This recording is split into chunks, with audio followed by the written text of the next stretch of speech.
Cannabis is an incredibly useful herb for countless conditions, and as the bud tender, you'll need to help guide people towards the best option for them. To do that, we'll review some of the most common conditions that people are seeking cannabis for, and give you some help sort of deciding on where to start. It's important to brief the client that cannabis will always take some trial and error, and some adjustment to find the right dose or right combination of cannabinoids. The first product is not always the right product. People use cannabis all the time to treat chronic pain, and not all pain is created equally. But because we have so many CB1 receptors throughout our CNS, when we activate them with THC, we can alter pain signaling almost across the board. Chronic pain is the most approved of and clinically supported condition for medical cannabis therapy. There's good evidence to support the use of THC, and CBD likely has a role to play too. When you're talking to patients who are dealing with chronic pain, consider a balanced THC or CBD product, or maybe one that's dominant in THC for your regular users.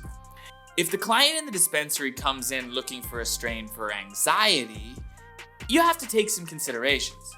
Heavy users typically don't get anxious with THC, but new users, it's quite common that even a low dose of THC can induce anxiety. In these individuals, consider a balanced product or even a CBD dominant product to start. Chronically anxious patients or those who tolerate cannabis can certainly start with a type 1, but always remember to start low and go slow. Another condition that patients are seeking help with is often sleep trouble or insomnia. And it's no surprise that people are using cannabis for sleep. And THC is really the workhorse here, and it's got a long history of being used to help with sleep, although chronic use can sometimes disrupt dreaming and REM sleep. Consider a type 2 product, or one that's balanced in THC and CBD, for those people who don't tolerate THC well, or you can consider a high THC product at a low dose. Consider vaping versus edibles in these patients as well.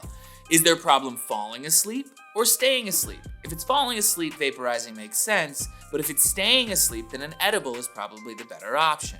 Post-traumatic stress disorder, or PTSD, can be very disgruntling.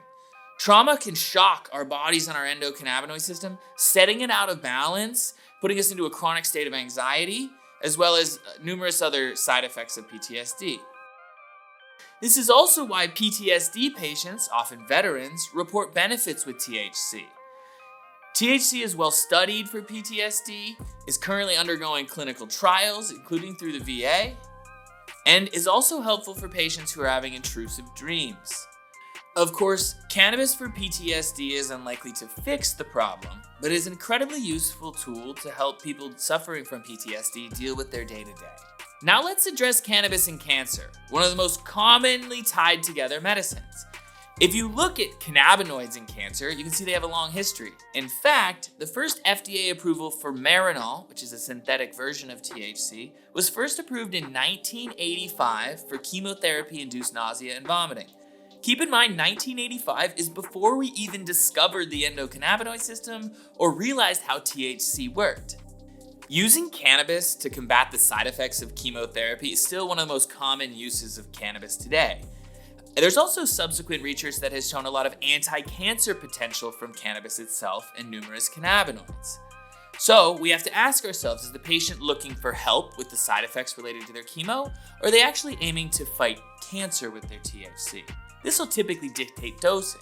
However, oftentimes, patients who are fighting cancer with cannabis are often looking to push the dose very high in order to combat the cancer. Often patients are using Rick Simpson oil, sometimes called full extract cannabis oil, which is a thick and sticky oil, typically very high in THC, and it's commonly used in high doses to overwhelm cancer cells. There's still a lot of research that needs to be done to figure out which cannabinoid is best for which cancer, but there's no doubt that this is an area of focus into the future. Another commonly treated condition with cannabis is epilepsy, or this is a seizure disorder, and there are many different types. This effect of cannabis helping seizures is actually a relatively recent advancement made famous by Dr. Sanjay Gupta's CNN documentary called Weed. In this documentary, high CBD cannabis oil was used to help stop a little girl's seizure where no other medicine had helped.